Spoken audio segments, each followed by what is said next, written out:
Hi, and welcome. You're listening to the X22 Report. My name is Dave, and this is episode 1135, and today's date is November 23rd, 2016, and the title of the episode is The Current Economic Collapse News Brief.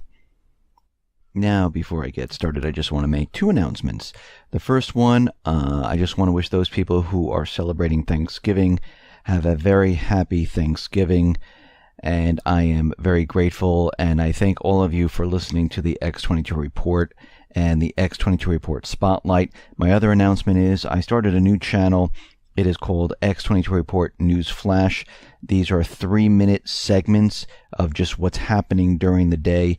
I put up either 2, 3, maybe even 4 during the day, and these are just flashes of news, and they concentrate on one story. To see that channel, you can just go to YouTube and type in X22 Report News Flash, or you can go to the X22 Report or the X22 Report Spotlight YouTube channels, and you'll see the icon for the new channel on the right-hand side where it says Featured Channels.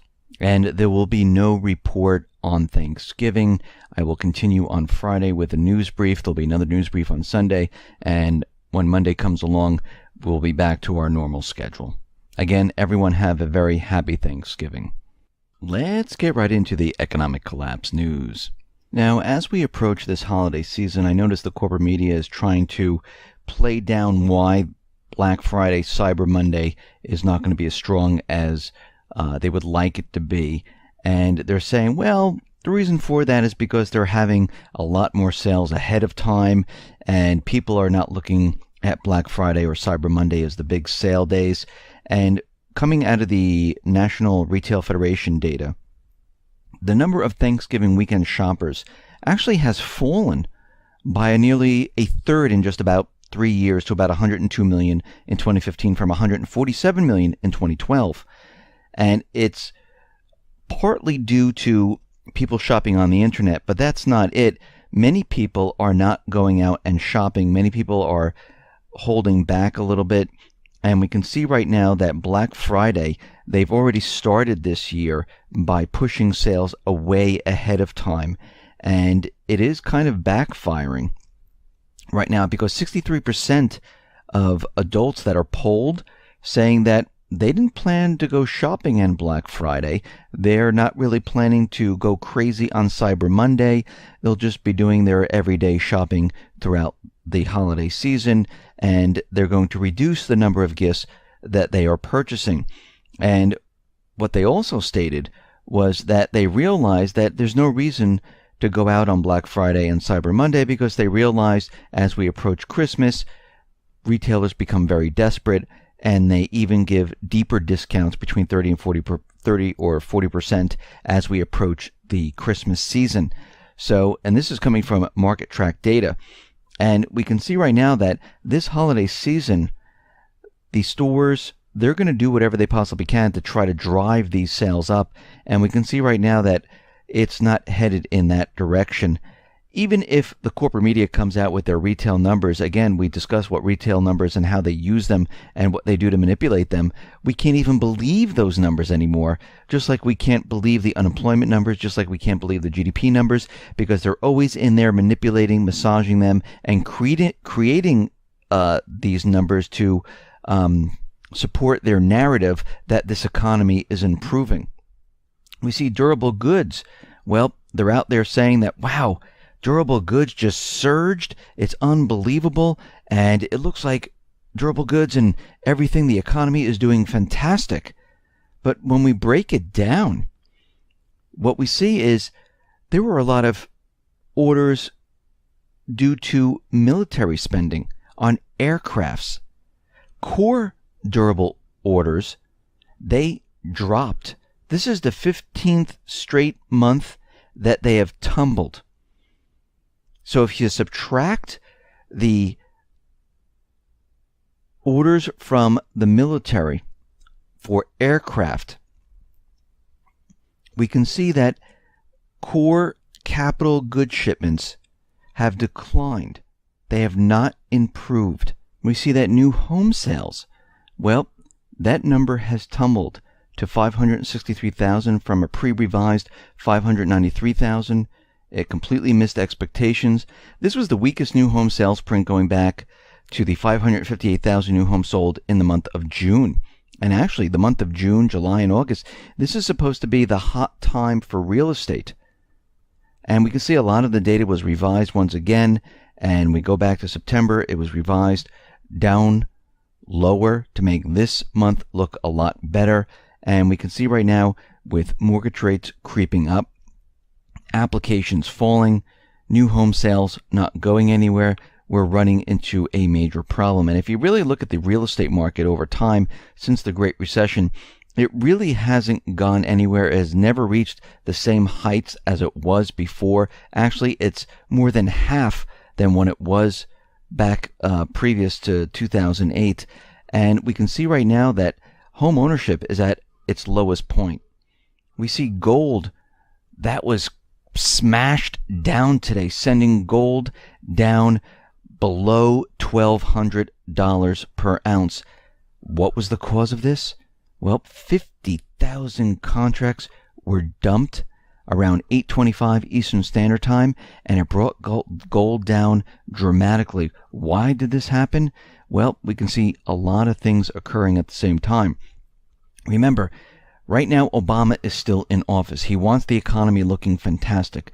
Gold right now is suppressed. People are thinking, whoa, the economy's doing well. He had the surge in GDP. Unemployment came down to 4.9%. The stock market moved above 19,000 points, and everything looks great. Then the Fed came out today with their meeting minutes, and they are saying that, yes, we are going to raise the interest rates come December. Why are they doing this? Well, they've been talking about it this entire year, and they have to do something, because if they don't, their credibility is going to be a huge issue. And the other reason we can see that they're doing this, and we've talked about this many times, if we saw the Fed move interest rates up just a little bit, this is a signal that they're preparing for the entire system to come down. They want the American people, the world, to see that they have created an economy that is completely recovered, that everything is fine. And once they have that narrative, that story, they will then bring down the economy. And they're going to do it before Obama leaves office. And that's why most likely they will raise the interest rates come December. We see that Trump, well, he's out there saying that he is not going to prosecute Hillary Clinton for her illegal use of private email server during her time as Secretary of State. Now, I know during his campaign, he was out there saying that he's going to hold her accountable for everything that she's done, that he's going to put her in jail. But what we need to understand is that he is looking at the situation right now, and as president, he really shouldn't be the one prosecuting Hillary. So he's looking very presidential right now, saying, you know something, I'm going to step away. This is not what I'm here for. And actually, it's a strategic plan. Because remember, he just said, okay, I would like Jeffrey Sessions to be the Attorney General, and he can have Jeffrey Sessions go ahead and start an investigation and prosecute Hillary, and it won't look political. And we can see right now, this most likely is his plan. I mean, we'll have to watch it carefully if this is how it turns out, but we can see that this is one of the reasons why he's stepping away and letting the Attorney General do this, so it looks like it's not politically motivated or influenced. But the Attorney General, Jeff Sessions, he can go ahead and do the investigation. He can go ahead and find out the truth. He can go ahead and see what is going on there and bring charges against Hillary. But again, we'll have to watch this to see how this turns out. We see right now the Electoral College is going to meet on December 19th. They're going to cast their votes. We know a lot of the Electoral College members, the electors, have been threatened to switch their votes. And we can see that a group of prominent computer scientists and election lawyers are urging the Clinton campaign to call for a recount in 3 swing states. They're saying that they found persuasive evidence of vote hacking. The group, which includes voting right attorney John Bonifaz and J. Alex Halderman, the director of the University of Michigan Center for Computer Security and Society, believes they found persuasive evidence that results in Wisconsin, Michigan, and Pennsylvania may have been manipulated or hacked.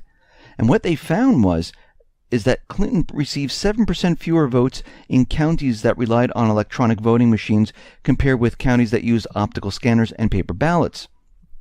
And they're saying that Clinton was denied around 30,000 votes. And you have to remember she lost in Wisconsin by 27,000 votes. So they're looking at this saying, oh, if we can get these votes back, she'll have that state.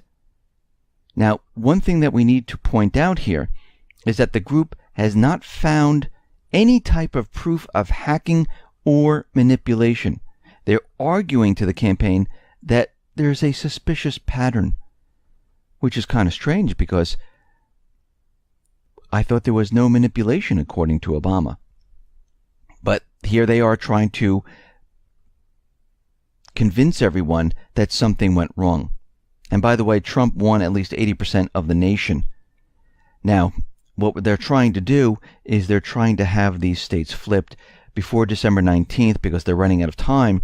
They're trying to push the idea that Hillary has a chance of turning these states and maybe even tying Trump or getting more electoral votes.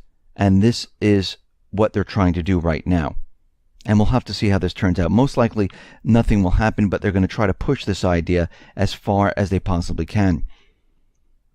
Now, we know Obama is reaching he's reaching the end of his term, and we can see right now that during this period, he is pardoning a lot of criminals right now. Obama reaches 1,000 commuted prison sentences. He has shortened more jail term than his 11 predecessors put together, and he is continually doing this. Now, of course, he came out and said he couldn't pardon Edward Snowden, but we know this is fake, phony, and false because we know that Ford pardoned Nixon. He never went to trial. He was never indicted. We know that Obama pardoned 3 Iranians who never went to court. So what he's saying is not really true. In reference to Edward Snowden, where he's saying that he can't pardon him until he goes to court.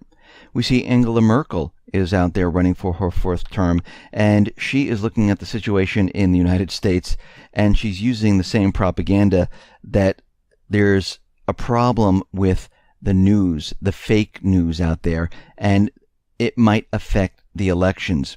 And she's out there telling everyone that, yes, there could be a problem, and they have things in place to censor the fake news. Now, once again, what is the fake news?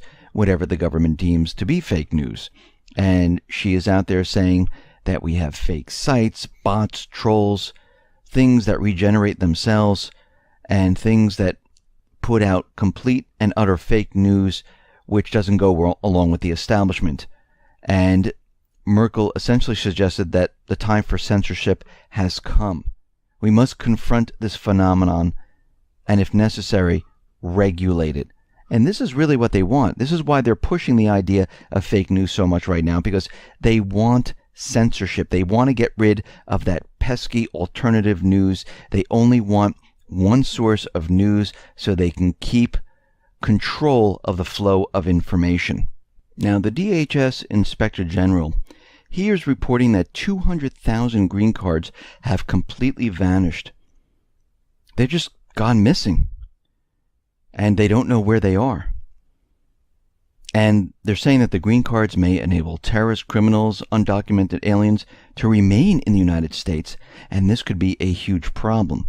And most likely, when they allowed the illegals in, when they jumped over the border, we know the border agents couldn't touch them, and then they transferred them to many of the different cities around the United States. Most likely, they probably gave them green cards.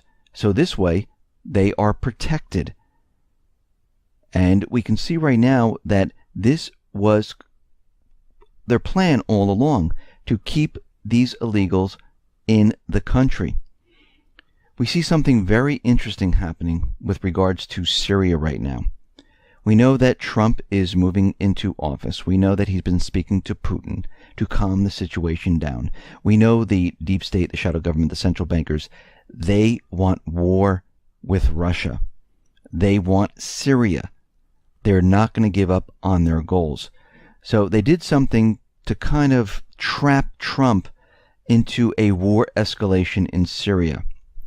The House rushed through a resolution promoting a U.S.-imposed no-fly zone.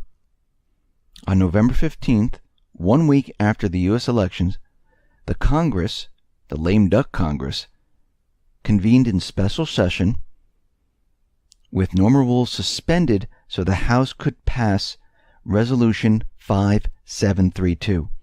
This is the Caesar Syria Civilian Protection Act. And remember, Caesar was this fake individual that was showing Congress these photographs of gassed people, tortured people. And again, these were just photographs. No one knows where they really came from. No one knows where they were taken. Most of them were taken in a hospital. But again, there was no proof of what all this was about. There were no links. And we see right now that this bill, 5732, that will impose a no-fly zone, well, that states that the government of Syria will not be able to fly their planes. Now, of course, the United States just can't go into the country and say, listen, we just passed Resolution 5732, the Senate just passed it, and now, guess what? You can't fly your planes. No, what they're going to have to do, just like they did in Libya, they're going to have to go to each base and bomb the bases, bomb the planes to get rid of the Air Force. That's how you establish a no-fly zone. This is why Libya really didn't have an Air Force after the U.S. and NATO went into Libya and did this. This is why you saw the burning runways, the burning planes. They completely destroyed Libya. And we can see right now, if they do this, and they actually go through with this, and these neocons, the shadow government, the central bank, they are pushing World War III. And we can see right now that they are still trying to push their goal to overthrow Assad. They are not giving up. And they won't give up. So we'll have to see. Right now, it has passed the House. It is moving to the Senate. And we'll have to watch this very carefully, because if the Senate then passes it, well, guess what? We're going to have major problems here. We see that a security firm, Group IB, well, they're looking at the latest wave of cyber attacks on ATMs. And the group called Cobalt is being blamed for a series of attacks throughout Europe. They planted a malware installed on ATM machines, and they were spitting out cash. It's like a modern-day Robin Hood, stealing from the rich, giving to the poor.